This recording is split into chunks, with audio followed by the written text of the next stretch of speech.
Hello everyone, I'm that guy with a different opinion. I do video reviews that contradict the norm. Why? Because although my opinions may not be common, I know I'm not the only one who has them. So my hope is that people are going to watch this video and be like, fuck yeah, finally, someone else said it too.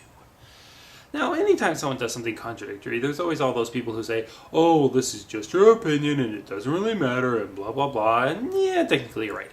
However, I feel I'm a pretty fair judge. And yes, I know everyone feels they're a fair judge, but this is why I feel I'm a fair judge. It's because to me there's a difference between finding a movie entertaining and actually finding a movie good. What's entertaining to me personally, yes, is very subjective. But when I'm talking about whether or not a movie is good, I'm not basing it off of my personal opinion. There's three things I look for. Now, yes, it's still my opinion that these three things make up a good movie, but at least it's an unbiased scale. So, what are these three things? Well, number one is this a creative idea?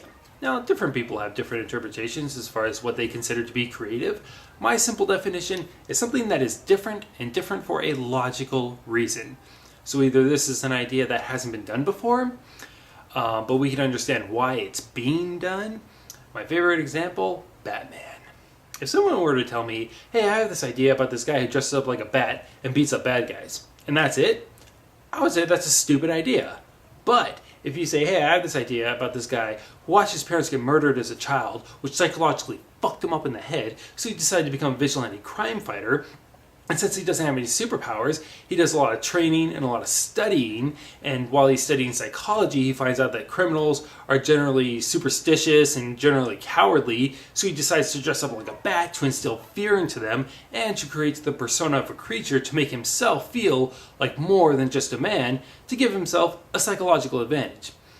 Now, that doesn't make Batman realistic, or even sane, but you can get it. You can understand why he's doing this. You can understand how someone who's gone through what he's gone through could possibly get to a point where he thinks this is a good idea. Like I said, it's not what everyone would do, it's not realistic, it's not sane, but you can get it. So that's one way to do a creative idea. Another way you could do a creative idea is when you take an old idea and you add something new to it that, again, not only makes sense, but actually makes it different than most of the other films like this. A perfect example would be Taken. Now, the basic premise for Taken is very simple. Basically, bad guys kidnap someone, good guys gotta go save her. And there's a million and one action movies like that. But there's two main things that really make Taken different. One is the main character, Bryan Mills, who's played by Liam Neeson, is actually interesting. He talks, he has personality, he knows things, he has all these character quirks about how he likes everything to be perfect. He's witty, he's clever, he's an interesting character.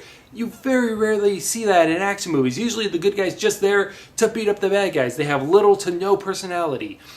I said he has personality, he's interesting, he's likable, and that makes a difference because the more we like the characters, the more we get involved in the story because the more we want to see them succeed. Another big thing that really makes Taken different is the fact that it's not just about the action. It's a lot about the finding. You know, his daughter has been kidnapped in Paris. He's only got 3 days to find her. She could be anywhere in the freaking country, you know, and that seems completely impossible, but he does it and it makes sense. And it's not like he just somehow knows or he just gets lucky or whatever. Like he has all these steps, like he does this and then this and then this and then this. And you don't see that kind of intelligence in most action movies. In fact, you don't see that kind of intelligence in most movies, period. So even though the basic premise is still the same, you know, the way everything plays out, it is very different than most action movies. So those are really my definitions of creative ideas. Second thing is, does the story continue to progress, and again, progress in a logical fashion? Like, are these scenes building off of one another? Is this actually leading up to something? Does it make sense that the story would go from here to here to here to here? You know, do we understand why these characters are making these decisions? Again, it doesn't need to be the decision you would make, but you need to understand why that character is making these decisions. You know, and again, you just need to understand the logic. And I know I've probably said logic like a bajillion times in this video, and that's because to me, if there is no logic, then you're just pulling shit out of your ass, and anyone can do that. Last but certainly not least is, does the movie accomplish its goal? You know, a lot of movies will try to teach you a moral, or they'll try to make a point. You know, does it teach that moral? Does it make that point? Or does it contradict itself like a lot of films do? Or if it's just trying to be entertaining, you know, are most people entertained? If it's a comedy, do the majority of the people laugh? If it's an action movie. It's this impressive action, or is this the action we've seen a million times and are bored with now? So does the movie accomplish its goal? So you need to have a creative idea, progress in a logical fashion, and accomplish the goal. In my opinion, any movie that does these three things is a good movie, even if I don't personally like it, and any movie that doesn't isn't a good movie, even if I do personally like it. To demonstrate my point, I'm going to go and give you a short list of a couple movies that I don't personally like, that I still consider to be good movies, and a list of movies that I do personally like, that I don't consider to be good movies. So, let's go and start with the list of movies that I do personally like, but don't consider to be good movies. Alright, so number one, my guilty pleasure is Dude, Where's My Car? This movie is freaking retarded. It starts out with these guys trying to find their car, and by the end of it, they're in this Chuck E. Cheese ripoff fighting a giant alien with a continuum transfunctioner. It's nuts. However, to the movie's credit, it does get from this to that fairly logically. I mean, there's still a couple gaps here and there, but I mean, from going from here to there, it does pretty well. Really, the biggest thing that kind of stops me from considering it a creative idea is just the fact that it relies on dumb humor. Way too much. Like, literally every joke in this movie basically boils down to the guy's an idiot. And that's like, not only do I feel that's the laziest form of comedy, it's also the most common, especially right now. And even at this time too, it was probably like the most common form of comedy.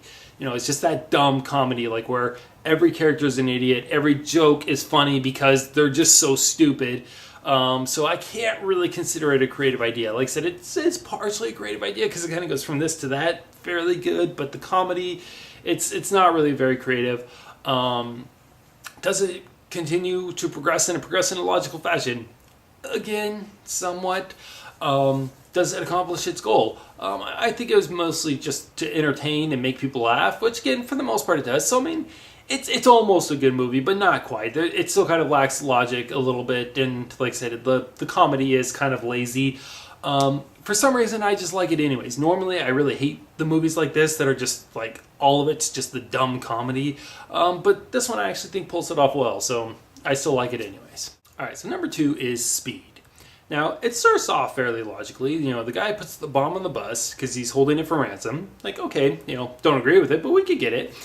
And he makes it so the bus can't stop, doesn't want the passengers getting off. Okay, we could get that. But he makes it so the bus has to keep going 50 miles an hour or more. That's just stupid. There's no way this bus could possibly have stayed going 50 miles an hour doing all this crap. And for him to expect it to be able to was just ludicrous. Not to mention, there's quite a few just really outrageous stunts that happen. Like, everyone remembers where the bus flies across the bridge. I mean, there's a lot of crazy, just real illogical stuff in it. But I still found it to be a very fun action flick. Keanu Reeves, I just think it's so funny. Like, he's just like, there's a bomb on this bus. Like, he sounds like he's stoned out of his mind. I can never take him seriously, but he's still entertaining to watch. And then it has Dennis Hopper as the villain. I mean, which, come on. When has Dennis Hopper ever not been a kick-ass villain? I mean, even in movies that suck, like Super Mario Brothers or Waterworld or whatever, I mean, Dennis Hopper's always awesome. So, again, don't really consider it that great, but I still like it. Number three is a movie called Harsh Times. It stars Christian Bale, and he's like this war guy, and he has all this like post-traumatic stress, and he's basically just trying to get his life together. Not really that creative. Like, he's basically just trying to get his life together, and he ends up just fucking everything up, and it doesn't really go anywhere. But Christian Bale is freaking amazing in this movie. There's a couple other ones where he's like really amazing in. However, most of the other ones I actually consider good movies. This is the only one where I was like, you know what? It's not a good movie at all, but it's worth it just for his performance. And it's really funny too, because later on I'm going to be talking more about the Batman movies, and you'll probably think I hate Christian Bale. I actually don't. I do think he's a very good actor. Didn't like what he did with Batman, but he's definitely very good in this movie, and he alone makes it worth watching. So, I still like it. And last but certainly not least, Home Alone 2. Now, to be fair, I thought both Home Alone movies were just really ridiculous. Like the situations in which he ends up getting left alone are pretty ridiculous.